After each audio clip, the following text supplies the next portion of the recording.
The rain battered against the metal roof of Miles' cabin, like an army of tiny fists demanding entry.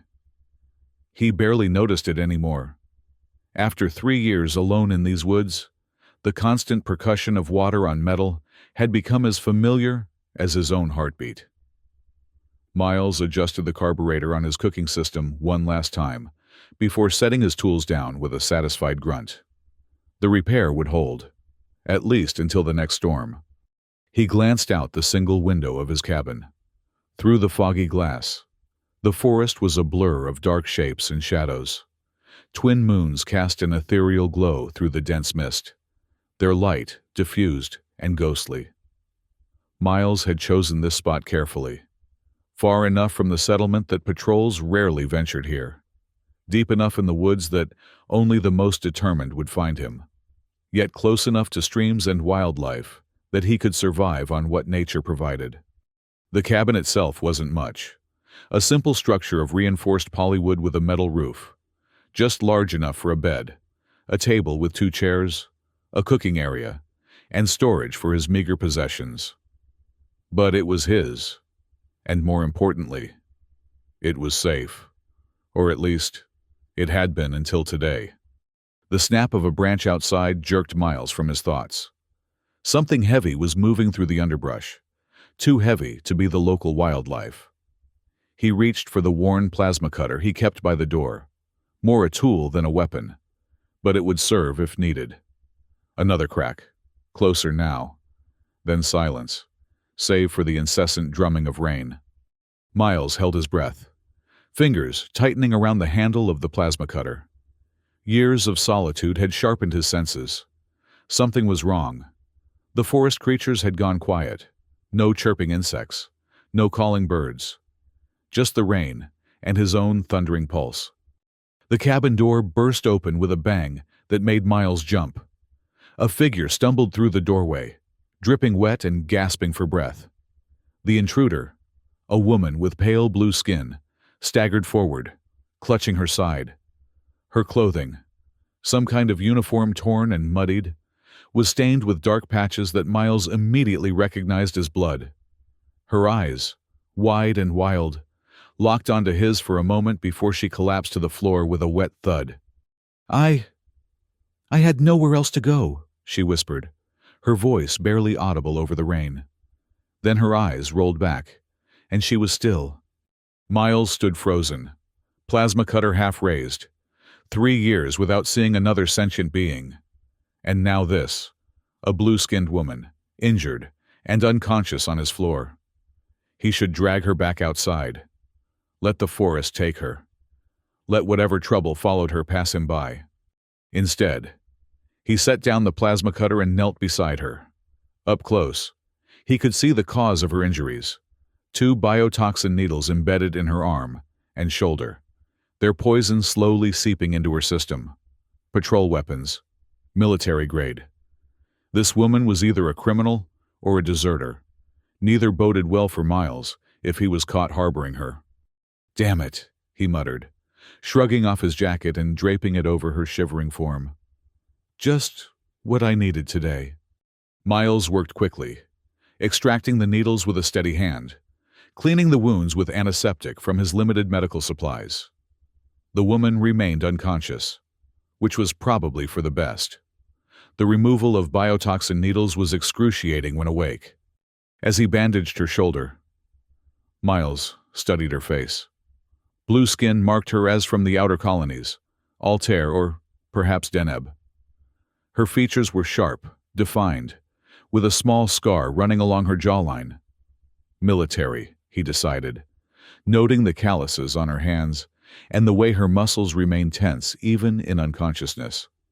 He had just finished applying a cold compress to her forehead when her eyes snapped open. In a blur of movement that Miles barely registered, she had grabbed his wrist and twisted, nearly forcing him to the ground. Her other hand reached for a weapon that wasn't there. "Where is it?" she demanded, her voice stronger now but ragged with pain.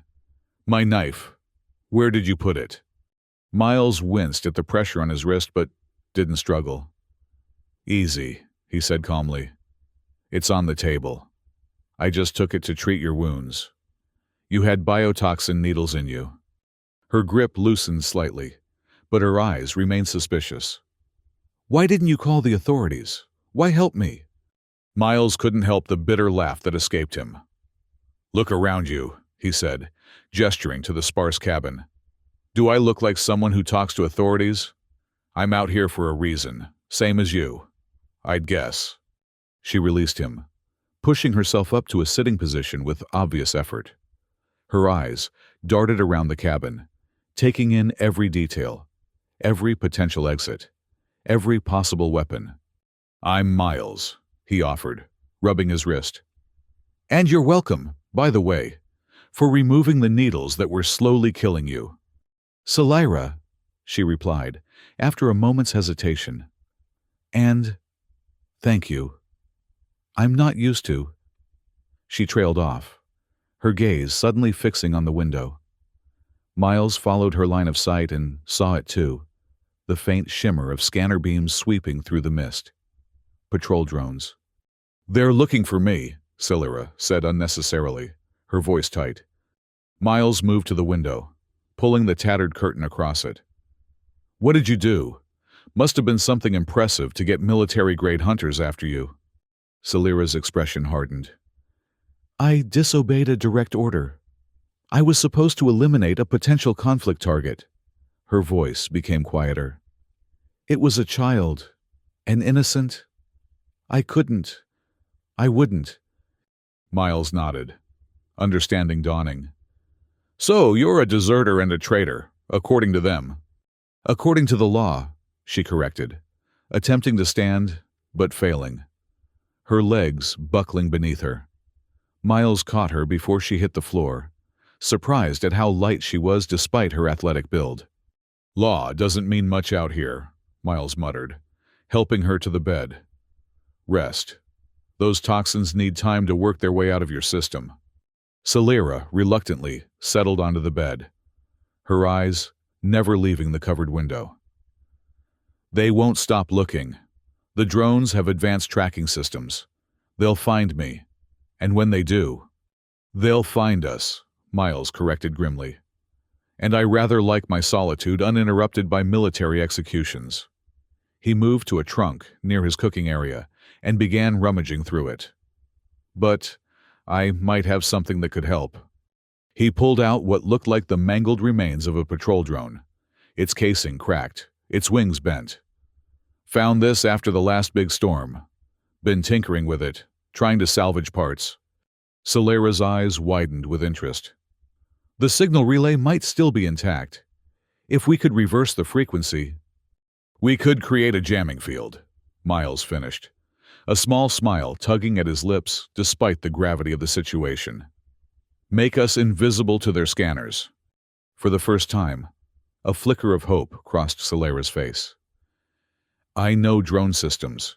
If you have tools, I have tools, Miles confirmed, already clearing space on his table. It's not like I have much else to do out here except fix things. They worked through the night, Miles fetching components and holding pieces in place while Selira, her hands steady despite her condition, modified the drone's communication array. Outside, the rain continued its relentless drumming, occasionally punctuated by the distant whine of patrol drones sweeping the area. You're good at this, Miles observed as Selira delicately soldered a connection. Military training, she replied without looking up. Specialization in communications and tactical systems. She paused, a shadow crossing her face. Ironic that I'm using it against them now. Why'd you join in the first place? Miles asked, passing her a smaller soldering tool. Selira was silent for so long, Miles thought she wouldn't answer. Family tradition, she finally said. 5 generations of service. It wasn't a choice. It was an expectation. She connected 2 wires, causing a small spark. What about you? What brought you to this glorious paradise of solitude? Miles smiled thinly. Loss, then choice. He didn't elaborate, and Selira didn't press. They had an unspoken understanding. Some wounds were too deep to probe. By dawn, they had constructed a crude but functional signal jammer. Miles ventured outside in the early morning light to mount it on the cabin roof, while Salira monitored the drone frequencies from inside. The rain had stopped, leaving the forest draped in a heavy mist that clung to the trees like ghostly shrouds. "Testing now," Miles called down, adjusting the angle of their creation. Inside, Salira watched the scanner she'd assembled from salvaged parts. "Signal is active," she confirmed. "If it works, we should be appearing as nothing more than background radiation to their sensors." Miles climbed back down and entered the cabin, shaking water from his hair. "Now we wait, I suppose." Salira nodded, her exhaustion evident. The night's work had drained what little energy she had recovered. "I should leave as soon as possible," she said, though her body betrayed her words as she swayed slightly where she stood. "And go where?" Miles asked practically. "You said yourself you had nowhere else to go." "I can't stay here," Salira insisted. "I've already put you at risk. If they find me—" "If they find you, they find me," Miles interrupted. "So we might as well make sure they don't find either of us." He gestured to the bed. "Rest. I'll keep watch." Reluctantly, Salira lay down, her eyes already closing despite her obvious desire to remain alert. Miles settled into a chair by the window, the plasma cutter within reach, and watched the mist-shrouded forest for any sign of movement. Hours passed. Miles dozed intermittently, jerking awake at every unusual sound. Salira slept deeply, her body fighting to purge the remaining toxins. By mid-afternoon, the cabin had grown warm, and Miles opened the window slightly to allow a breeze. The forest seemed peaceful, but he knew better than to trust appearances. A soft groan from the bed announced Salira's return to consciousness. She sat up slowly, testing her limbs with cautious movements. "How long was I out?" she asked, her voice rough with sleep. "About 10 hours, Miles replied, offering her a cup of water. "Hungry?" Salira accepted the water gratefully. "Starving, actually." Miles moved to his cooking area and began preparing a simple meal from his stores. Dried meat reconstituted in broth, with some forest roots and herbs he'd gathered over time. "It's not gourmet," he warned, "but it's filling." After military rations, anything is gourmet, Salira assured him, watching his movements with interest. "You've been out here a while, haven't you? You move like someone who's comfortable with their surroundings." Miles stirred the pot, adding a pinch of salt. 3 years, give or take. You lose track after a while." "Alone all that time?" "Mostly. Occasional visits from wildlife. Once had a very persistent raccoon-like creature that seemed determined to steal my cookware." Miles smiled at the memory. "Named him Bandit. Closest thing I've had to a friend out here." Salira's expression softened. "That sounds lonely." Miles shrugged. "It's peaceful. After everything, peace seemed worth the loneliness." They ate in companionable silence, the simple meal tasting better than it had any right to. Afterward, Salira insisted on checking the jammer, making minor adjustments to account for atmospheric changes. "It should hold," she said, returning inside. "But these systems adapt. They'll eventually recalibrate to filter out our interference. How long do we have?" "A day, maybe 2. Salira ran a hand through her short, dark hair. "There's something else." She hesitated. "The tracking isn't just from the drones. It's also from me." Miles frowned. "What do you mean?" Salira rolled up her sleeve, revealing a series of small, glowing marks beneath the skin of her forearm. "Rune tags, standard for all military personnel. They emit a locator signal every 2 hours. She met Miles' gaze steadily. "That's how they've been following me so precisely. I've been dampening them with an electromagnetic pulse. But each time I do, It damages the tissue a little more. Miles studied the marks with a mixture of fascination and concern. Can they be removed? Surgically, yes, but not without proper equipment, which we don't have. Salira rolled her sleeve back down. The jammer should interfere with their signal too, but like I said, it's temporary. Miles nodded, processing this new information. Then we need a more permanent solution, or you need to keep moving. I need to keep moving, Salira corrected firmly. You've done enough, Miles. More than enough.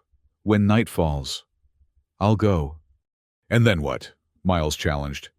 Keep running until they catch you? Until the toxin damage and exhaustion make you too slow? That's not a plan, Salira. That's suicide. I don't have the luxury of alternatives, she snapped, frustration evident in her voice. Every minute I stay puts you at risk too. I was at risk the moment I pulled those needles out of you, Miles countered. Might as well see it through. Their argument was interrupted by a sound that made them both freeze. The high-pitched whine of a patrol drone, much closer than before. Miles moved to the window cautiously, peering out through a crack in the curtain. They're changing patterns, he observed, watching a drone hover over a clearing not far from the cabin. Focusing more resources in this area. Salira joined him at the window, their shoulders nearly touching. The jammer must be working partially. They can't pinpoint us. But they know we're somewhere in this vicinity. She studied the drone's movement. They're setting up a perimeter. Standard containment protocol. What does that mean for us? It means they're not leaving until they find something, Salira said grimly. They'll tighten the net, meter by meter, until they've checked every inch of ground.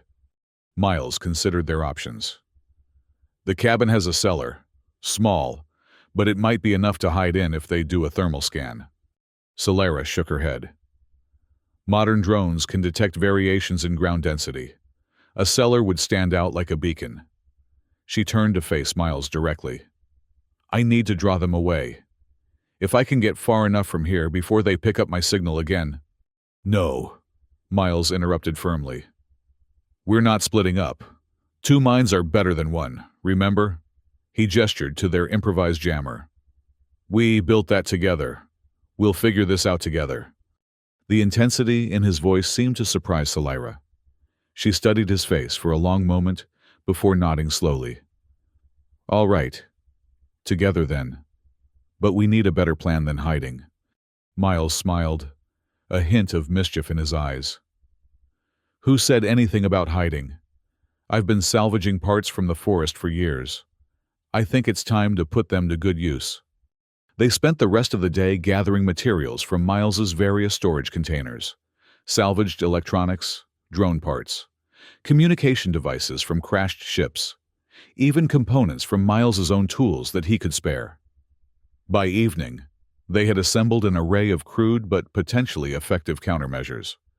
This should amplify our jammer's range, Salira explained, connecting a power cell to a modified transmitter. And these, she held up 3 small devices that looked like metallic spiders, are decoy emitters. They'll broadcast fragments of my rune tag signature, scattered in different directions. Clever, Miles acknowledged, impressed by her ingenuity. And this, he added, presenting his own creation, is a little surprise for any drone that gets too close. The device was small, designed to attach to a drone's external sensor array, where it would create a localized electromagnetic pulse. That could work, Salira said, examining it closely. But you'd have to get close enough to attach it. I know these woods better than anyone, Miles replied confidently. I can move quietly when I need to. As night fell, they put their plan into action. Miles ventured out first, placing the decoy emitters at strategic locations, while Salira monitored drone movements from the cabin. The forest was alive with nocturnal sounds, the hoot of owl-like creatures, the rustle of small animals in the underbrush, the distant roar of something larger that Miles had learned long ago to avoid. He moved silently from tree to tree, his dark clothing blending with the shadows. Years of solitary hunting had taught him patience and stealth. When a drone approached, he would freeze, becoming part of the forest itself until the danger passed. After placing the last emitter, Miles started back toward the cabin. He was halfway there when the forest suddenly went silent. Every creature, every insect seemed to hold its breath. Miles pressed himself against a tree trunk, scanning the darkness. The drone appeared silently, its propulsion system barely a whisper as it hovered just above the treetops. It was larger than the others, an advanced model with multiple scanner arrays and what looked like weapon mounts. This wasn't just a search drone. It was a hunter. Miles held perfectly still, barely breathing.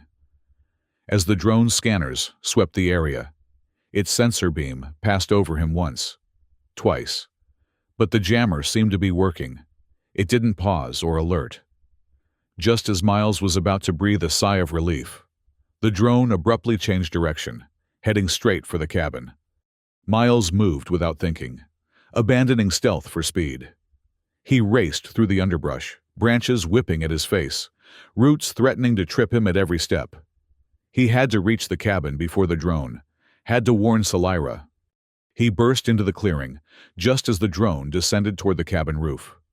Its sensors focused on the jammer. Salira was already outside, a makeshift weapon in her hands, her stance ready for combat. "Miles!" she called, spotting him at the edge of the clearing. "It found the jammer!" "Use the pulse!" Miles shouted back, still running toward her. Salira raised a small device and aimed it at the drone. A flash of blue light erupted from the device, enveloping the drone in crackling energy. The machine faltered, its lights flickering, but it didn't fall. Instead, it rotated slowly, its weapon system powering up with an ominous hum. Miles reached Salira's side just as the drone fired, not at them, but at the jammer on the roof. The device exploded in a shower of sparks, leaving a smoldering hole in the cabin's metal covering. "Inside!" Miles grabbed Salira's arm, pulling her toward the door as the drone repositioned for another attack. They tumbled into the cabin seconds before a blast hit the ground where they'd been standing. Miles slammed the door shut, though he knew it would provide little protection against the drone's weapons. "The cellar," he urged, moving to the trapdoor hidden beneath his worn rug. "It's our only chance now." Salira hesitated, glancing at the window, where the drone's silhouette was visible through the curtain. "It'll find us." "Miles, you said it yourself. These models can detect ground variations." "Not if we give it something else to focus on first." Miles grabbed his plasma cutter and several power cells. "We need a diversion, something big enough to draw all their attention." Understanding dawned in Salira's eyes. "The decoy emitters, if we overload them simultaneously, they'd create an energy surge that would look like a ship's engine starting up." Miles finished. "Every drone in the area would converge on that location. But we'd need to trigger them remotely, and our transmitter was on the roof with the jammer," Salira pointed out. Miles moved to a locked chest in the corner of the cabin, one he hadn't opened in years. From it, he withdrew a military-grade communicator, dusty but intact. "This should do the trick," he said, his voice tight with memories he'd rather forget. Salira took the communicator gently, recognizing its significance without asking. "I'll need a few minutes to sync it with the emitter's frequencies. I'll buy you time." Miles peered out the window. The drone was circling the cabin, scanning methodically. Soon it would attempt entry, or simply destroy the structure entirely. "Be ready to move as soon as the diversion starts." Before Salira could protest, Miles slipped out the back door of the cabin. The night air was cool against his skin, carrying the scent of impending rain. He moved along the cabin's edge, keeping to the shadows, the plasma cutter humming softly in his hand. The drone completed another circuit and paused, hovering near the roof where the jammer had been. Miles took his chance, darting across the open space to a large tree at the clearing's edge. The drone's sensors immediately detected the movement, and it pivoted toward him, its weapon system charging. Miles didn't wait for it to fire. He activated the plasma cutter at full power and sliced through the base of a dead tree nearby. The tree toppled with a tremendous crash, directly into the drone's path. The machine swerved to avoid the falling trunk, but caught a glancing blow that sent it spinning momentarily.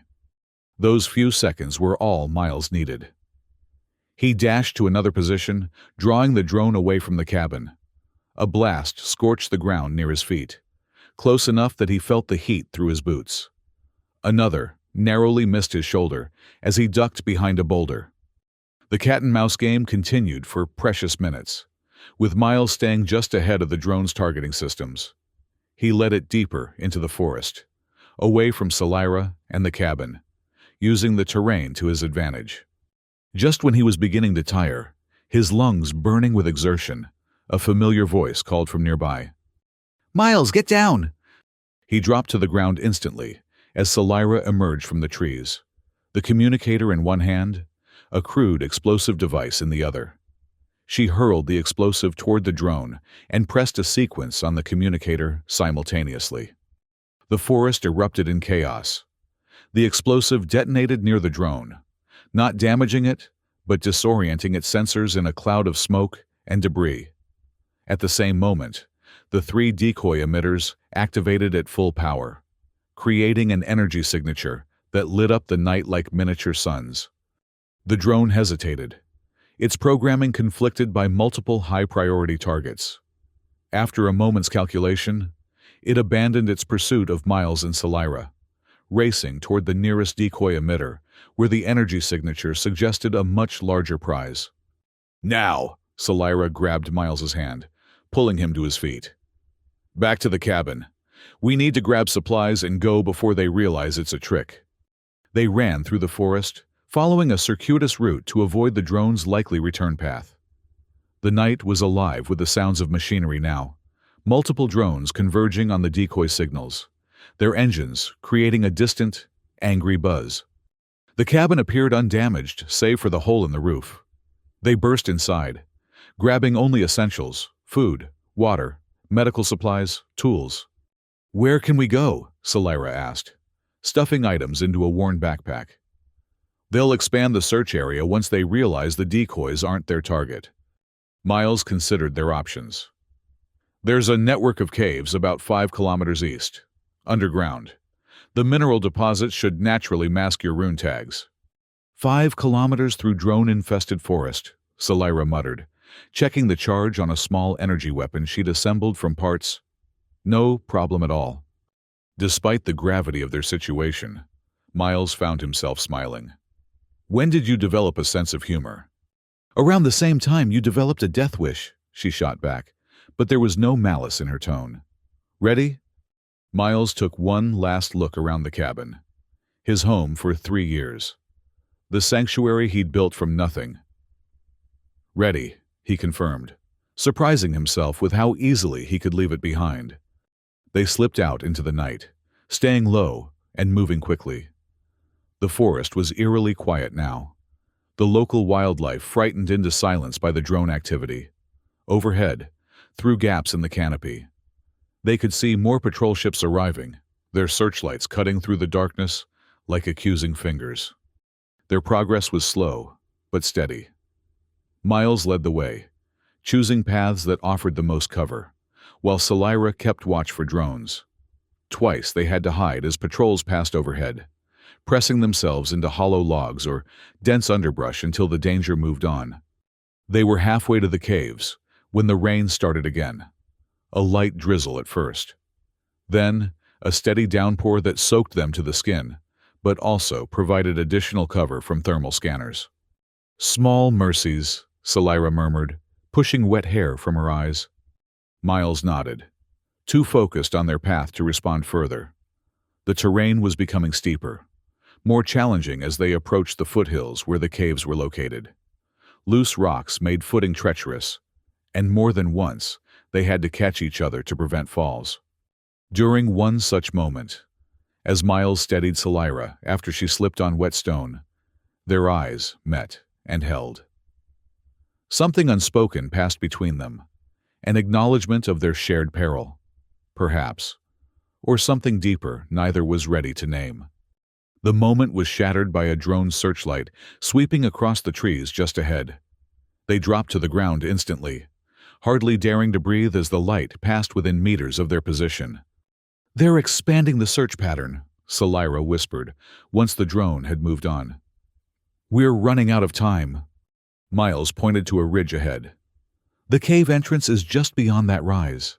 Once we're inside—" A sudden explosion cut him off, the ground shaking beneath them. In the distance, flames leapt into the night sky, the direction of Miles' cabin. "They're destroying everything," Salira said, her voice hollow. "Standard scorched earth protocol. Leave nothing for the enemy to use." Miles watched the distant flames with a mixture of anger and resignation. "It was just things," he said finally. "Just wood and metal." Salira placed a hand on his arm, a gesture of comfort that meant more than words could express. "I'm sorry, Miles. You lost your home because of me." "I lost a shelter," he corrected, covering her hand with his own. "Home is—" He trailed off, unsure how to finish the thought. Another explosion, closer this time, urged them back into motion. They crested the ridge and found themselves looking down into a small valley, where the mouth of a cave was visible among the rocks. "Almost there," Miles encouraged, helping Salira navigate the steep descent. They were meters from the cave entrance, when a spotlight suddenly pinned them in blinding white light. A drone, larger than any they'd encountered so far, hovered directly above, its weapons trained on them. "Citizen, you are harboring a military deserter," a mechanical voice announced. "Surrender the fugitive, and your offense will be pardoned." Miles stepped in front of Salira, shielding her with his body. "There's no deserter here," he called up. "Just two travelers seeking shelter from the rain. Bioscan confirms Subject Salira 9, wanted for treason against the Planetary Alliance." The drone responded. "Final warning. Surrender the fugitive or face immediate execution." Salira pushed past Miles, her face set in determination. "No one is dying for me today," she said, then addressed the drone. "I am Salira 9. I will surrender myself if you guarantee this civilian's safety." "Salira, no!" Miles grabbed her arm. "You can't—" "I can and I will," she interrupted firmly. "I'm tired of running, Miles. Tired of putting others at risk for my choices." The drone descended slightly, its spotlight never wavering.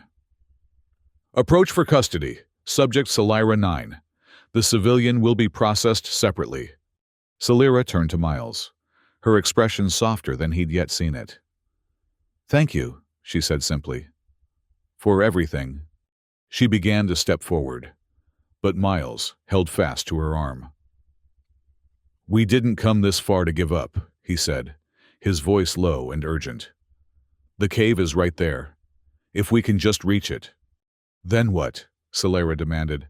"Hide until they find us? Run until we can't anymore? This ends the same way. Miles, at least this way. You survive." "That's not good enough," Miles insisted. His mind raced, searching for options, for any way out of this trap. Then he remembered. The EMP device, the one he'd designed to attach to drones.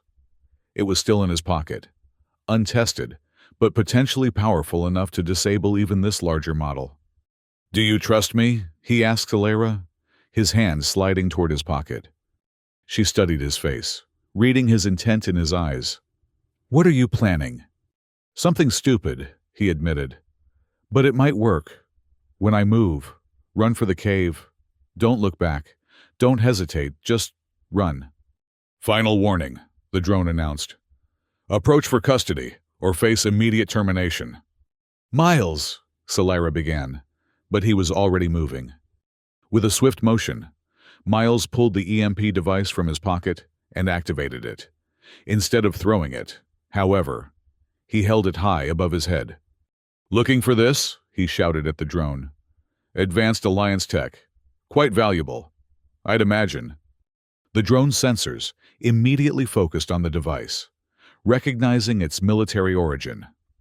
Surrender all Alliance property, it commanded. Catch, Miles replied, and threw the device, not at the drone, but past it, into the trees behind. The drone pivoted to track the object, its spotlight swinging away from them momentarily. In that instant of darkness, Miles grabbed Celira's hand, and they sprinted for the cave entrance. The EMP device detonated among the trees with a crackle of blue energy. The drone's systems faltered, its spotlight flickering as the electromagnetic pulse washed over it. It wasn't a direct hit, not enough to disable the machine completely, but it bought them precious seconds. They reached the cave entrance and plunged into the darkness beyond, the drone's angry whine following them as it struggled to recalibrate its systems. Miles led the way, one hand on the rough cave wall, the other still gripping Celira's. "That was your plan?" Celira panted as they moved deeper into the cave. "Throw our only weapon away?" "It worked, didn't it?" Miles responded, a hint of exhilaration in his voice despite their dire situation. The cave narrowed, then widened into a larger chamber. Faint, bioluminescent fungi gave the space an eerie blue glow, just enough to see by. Miles finally stopped, allowing them both to catch their breath. "The mineral content in these walls should mask your rune tags," he explained between deep breaths. "And the cave system extends for kilometers. We can lose ourselves in here if necessary." Celira leaned against the cave wall, exhaustion evident in every line of her body. "You should have let me surrender," she said, though there was more resignation than accusation in her tone. "Not a chance," Miles replied, checking the supplies in his pack. "I don't save people just to watch them march off to execution." "Why did you save me?" Celira asked, the question that had been hanging between them since the beginning. "You didn't know me. I brought nothing but trouble to your door. Why risk everything for a stranger?" Miles was quiet for a long moment, considering his answer. 3 years ago, he finally said, "I lost everyone I cared about in a riot on Hades. I could have helped more people escape, but I was afraid. I chose safety over action, and I've lived with that choice every day since." He met Celira's gaze steadily. "When you showed up at my cabin, I had another choice to make. This time, I chose differently." Celira nodded slowly, understanding dawning in her eyes. "We're all running from something, aren't we?" "Or toward something," Miles suggested. "Maybe both at once." A distant rumble echoed through the cave. The drone, attempting to widen the entrance to gain access. They both tensed, listening as the sound of energy weapons striking stone reverberated through the tunnels. "They're persistent," Celira observed grimly. "So are we," Miles countered, gathering their packs. "Come on. There's a network of smaller tunnels ahead that the drone can't navigate. We can lose it in the maze." They moved deeper into the cave system, the sounds of pursuit growing fainter behind them. The tunnels twisted and branched, forming a natural labyrinth that even Miles, who had explored these caves before, found challenging to navigate. After what felt like hours of careful progress, they emerged into a vast underground chamber where a small, crystal-clear pool reflected the bioluminescent glow from the ceiling. The air was cool and damp, with a mineral scent that was not unpleasant. "We should rest here," Miles suggested, setting down his pack. "No drone signals have followed us for at least an hour." Celira nodded, sinking to the ground with visible relief. "Do you think they'll give up?" "Eventually," Miles said, though he wasn't entirely convinced. "Resources are finite, even for the Alliance. They can't search forever." He set about making a small fire using dry moss and branches they'd gathered along the way. The flames cast dancing shadows on the cave walls, creating an almost cozy atmosphere despite their circumstances. Celira watched him work, her expression thoughtful. You're good at this, she observed. Surviving. Adapting. Miles shrugged. Necessity is a good teacher. So is loneliness, Celera added softly. Miles looked up, meeting her gaze across the fire. Yes, he agreed. It is. They shared a simple meal from their supplies, the food tasting better for their exhaustion and the triumph of their narrow escape. As they ate, Celera spoke more about her past, her military career, the child she had refused to harm, the moment she had chosen conscience over duty. His name was Terran, she said, her voice gentle with memory. He couldn't have been more than 7 years old. Our intelligence said he was a carrier for a biological weapon. But when I saw him, she shook her head. He was just a frightened child, clutching a toy. I couldn't do it. I lowered my weapon and told him to run. A sad smile crossed her face. My commanding officer was not pleased. You did the right thing, Miles assured her. I know, Celera said firmly. I've never doubted that decision. Only everything that came after. The running. The fear. She looked around the cave. The hiding. What would you do, Miles asked, if you weren't running? If you were free? Celera considered the question seriously. I don't know, she admitted. I've been a soldier since I was 16. It's all I know, she paused. What about you? If you weren't hiding in your cabin? Miles poked at the fire with a stick. I was a mechanic, before. Good with machines, less good with people. He smiled ruefully. As you might have noticed. I don't know, Celera said, returning his smile. You seem to be doing all right with at least one person. The moment stretched between them, comfortable yet charged with something neither was ready to name. Finally, Miles broke the silence, returning to practical matters. We should take shifts sleeping, he suggested, just in case they manage to track us this far. Celera nodded in agreement. I'll take first watch. You've been going non-stop since I crashed into your life. Miles wanted to argue but found he didn't have the energy. Exhaustion was catching up with him, making his limbs heavy and his thoughts slow. Wake me in 4 hours, he instructed, settling onto his makeshift bedroll. Sleep well, Miles, Celera said softly as his eyes closed. He dreamed of his cabin, but in the dream, it wasn't burning. Instead, it was whole and somehow larger, with windows that let in more light and a garden growing outside. There was laughter, his own, and another's that he recognized even in sleep. He woke with a start, disoriented by the cave's dim light. Celera sat nearby, her back against the cave wall, her eyes alert but tired. She had let him sleep far longer than 4 hours. He realized with a mixture of gratitude and annoyance. You should have woken me, he said, sitting up. You needed the rest, she replied simply. And it was peaceful. No drones, no alarms. Just the sound of water dripping somewhere deeper in the cave. Miles stretched, working out the stiffness from sleeping on hard ground. Any plans for today? Celera gestured to a rough map she'd sketched in the dirt. I've been thinking about our options. According to your description, this cave system extends quite far. There might be other exits, ones the drones aren't watching. Miles studied her map, impressed by her detail despite limited information. There's an exit on the eastern side that leads to a valley. It's about a day's journey from here. And then what? Celera asked the question they'd both been avoiding. Miles considered carefully before answering. There's a settlement about 3 days' walk from that valley. Small, independent. The kind of place that doesn't ask too many questions. We could resupply there.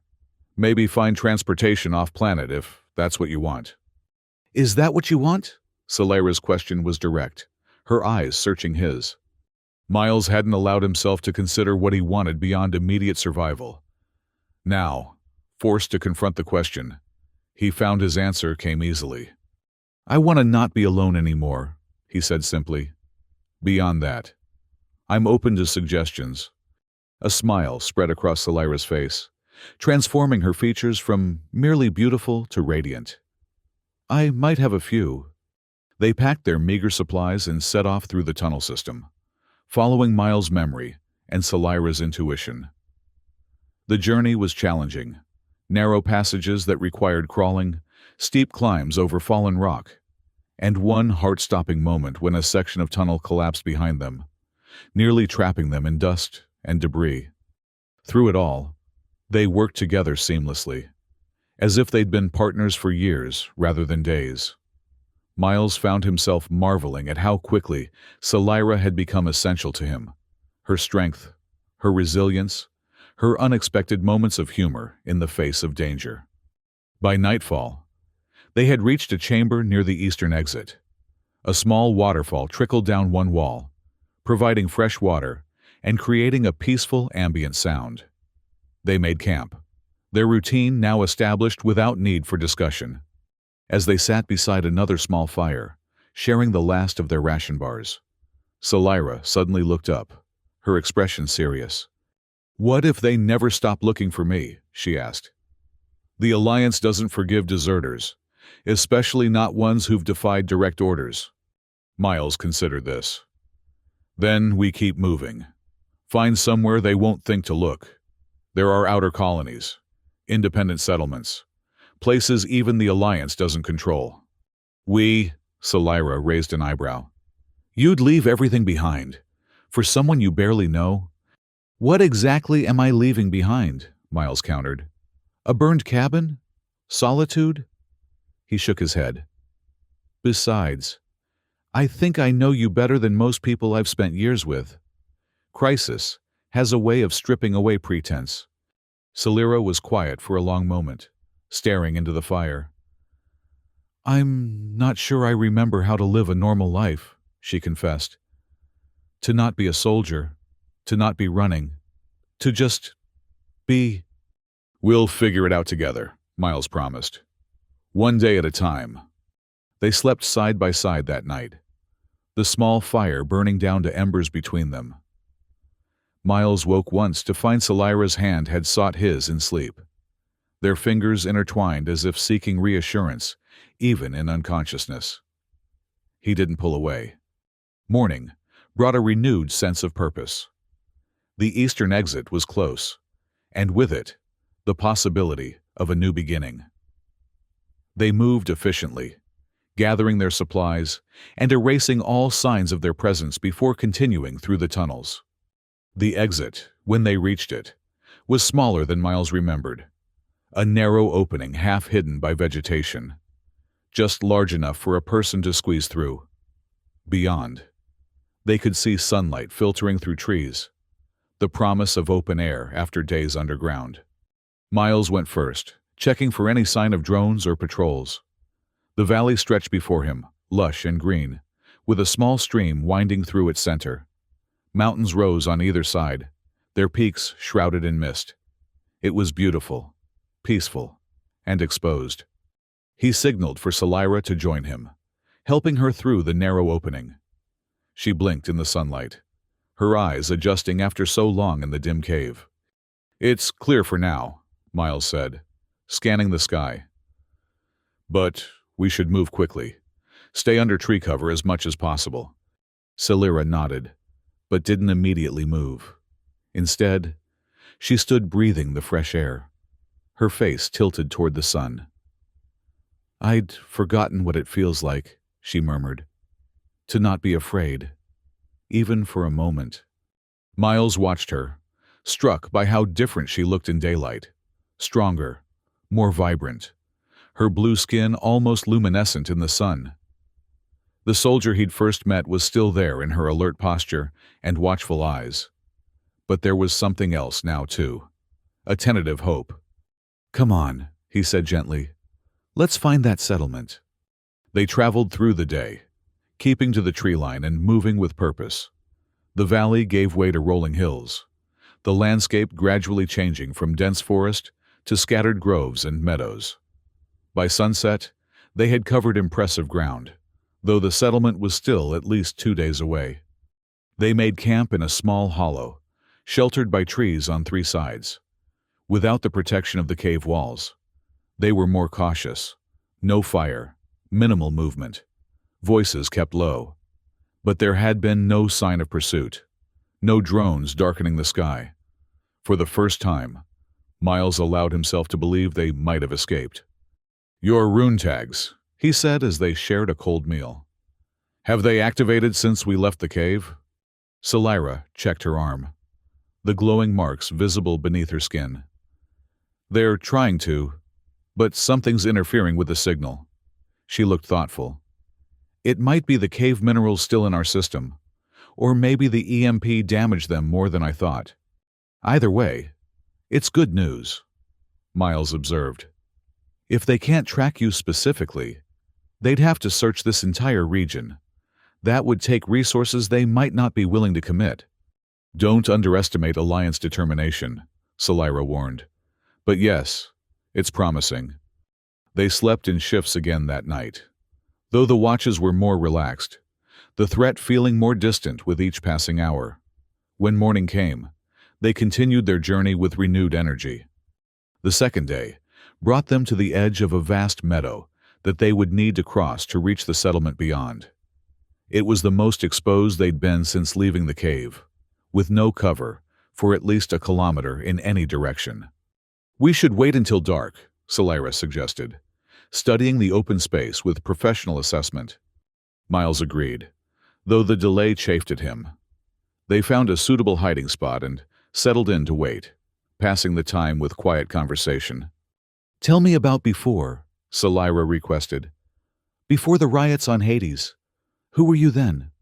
Miles rarely spoke of his past, but found he wanted to share it with her. "I was a ship mechanic," he began. "Specialized in atmospheric entry systems. Had a small repair shop in the port district of Hades City." He smiled at the memory. "It wasn't much, but it was mine. Had an apartment above the shop, a few friends, even a cat." "You had a cat?" Selira seemed delighted by this detail. "What was its name?" "Spanner," Miles admitted with a chuckle. "Not very original for a mechanic, I know." "What happened?" Selira asked gently. "During the riots?" Miles' expression sobered. "It started as a protest against food rationing. Legitimate grievances, peaceful at first. But then the military police arrived, and things—" He shook his head. "Things escalated quickly. My shop was near the central square where most of the fighting happened. I could have helped more people escape through the maintenance tunnels I knew about, but I was afraid. I only helped a few before locking myself in and waiting it out." He fell silent, the old guilt washing over him anew. Selira reached out, taking his hand in hers. "You can't save everyone," she said, with the certainty of someone who had learned this lesson the hard way. "You helped who you could." "Not enough," Miles insisted. When I saw the casualty lists—" He trailed off, unable to finish. Selira squeezed his hand. "Is that why you chose the forest? To punish yourself with isolation?" Miles considered this. Maybe at first, he acknowledged. But eventually, it became simpler, quieter. No one to disappoint. No one to lose. "And now?" Selira asked, her voice barely above a whisper.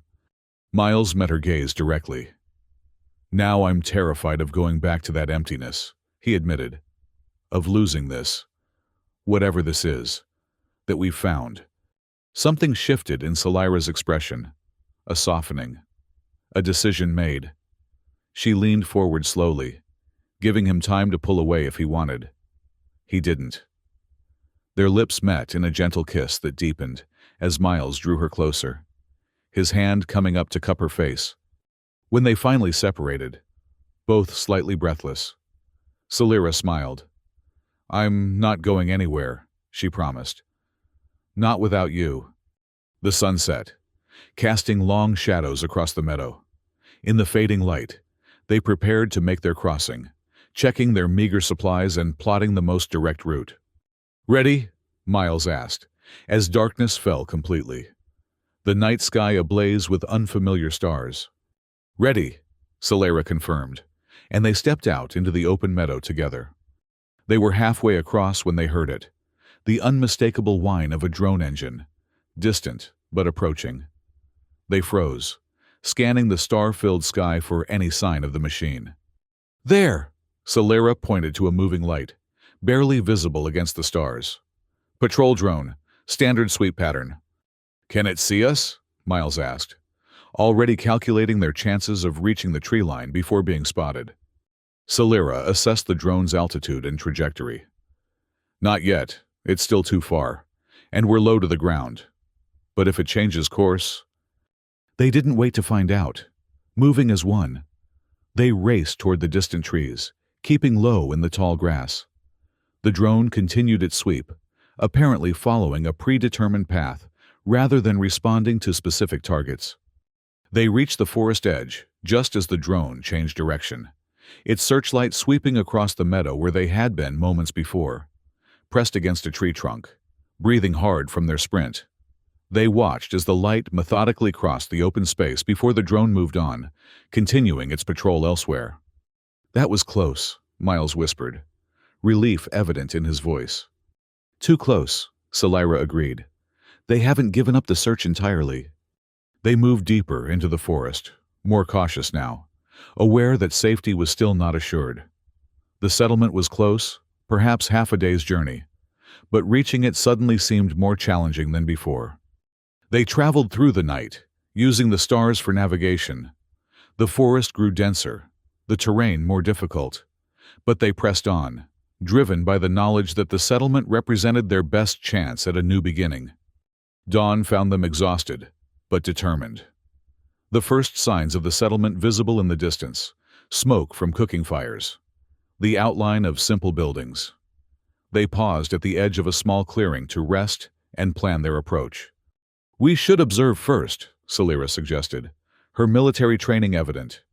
Make sure it's safe before we enter. Miles nodded in agreement. There's a ridge over there. He pointed to a rocky outcropping that would provide a good vantage point. We can watch from there. They had just started toward the ridge when a sound stopped them.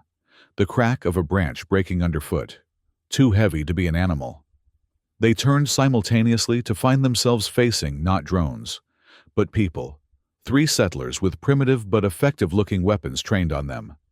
That's far enough. Strangers, the leader said, a weather-beaten woman with sharp eyes and a sharper voice. State your business. Miles raised his hand slowly, indicating they meant no harm. We're just travelers, he explained, looking for supplies and perhaps temporary shelter. The woman's eyes narrowed, taking in their disheveled appearance, the obvious signs of their long journey. Alliance patrols have been thick in this area lately, she observed. Unusual for this time of year. We've noticed, Solera said carefully, her own hands raised. We've been trying to avoid them. The woman studied them for a long moment before making a decision. Most folks who avoid Alliance patrols have good reason to, she said finally. We don't much care for the Alliance ourselves. Come with us. But know that any trouble you bring will be returned tenfold.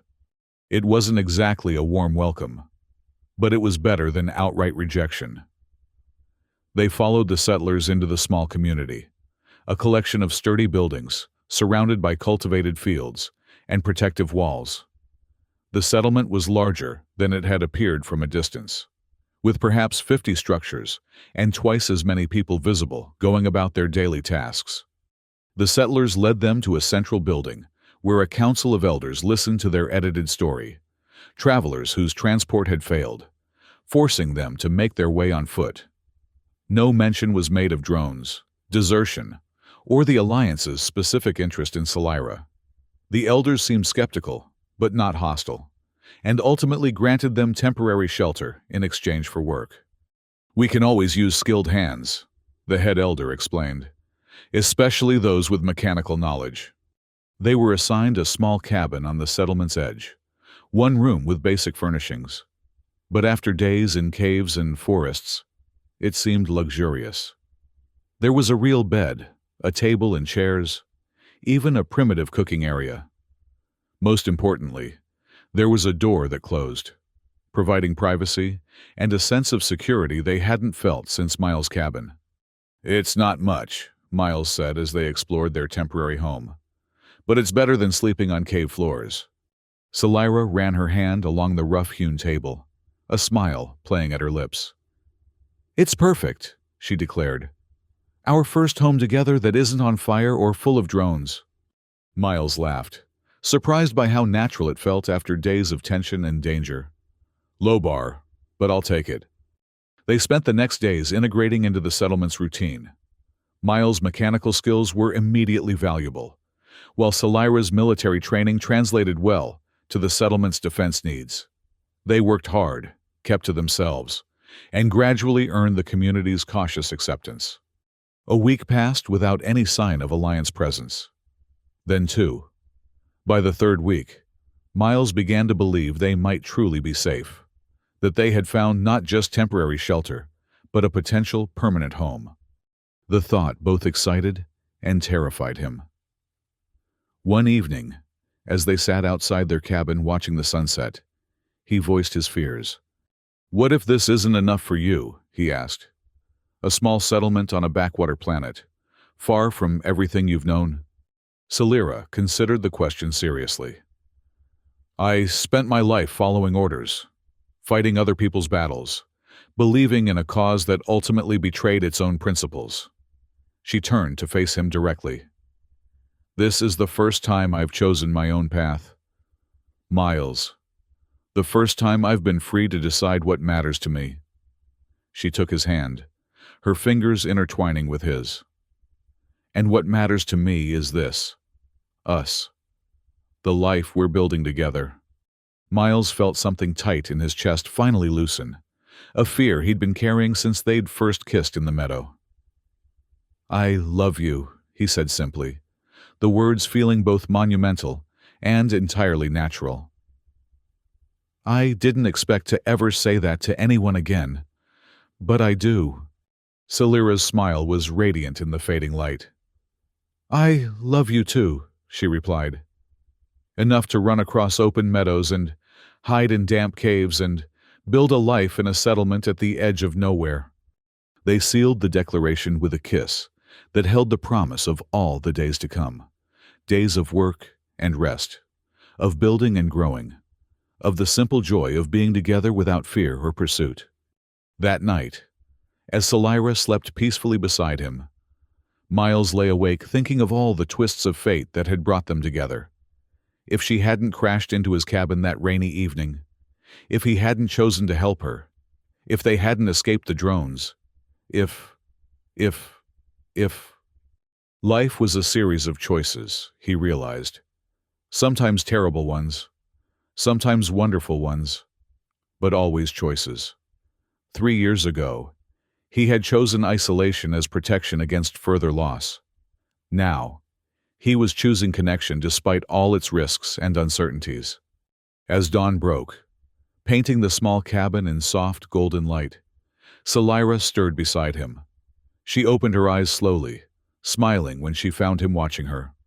"What are you thinking about so intensely?" she asked, her voice husky with sleep. Miles brushed a strand of hair from her face, marveling at how perfectly she fit against him.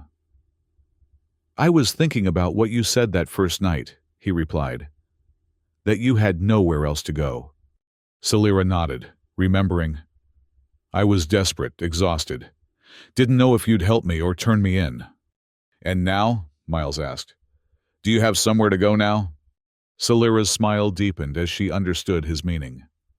"Now I have somewhere to stay," she said, pulling him closer. Someone to stay with. Outside their cabin, the settlement was coming to life. Voices calling greetings, the smell of cooking fires, the sounds of another day beginning. Their day, in their home, in the life they had chosen together. Miles kissed her, feeling the last shadows of his past finally recede before the brightness of their shared future. "Then stay with me," he whispered against her lips. "Stay." And she did.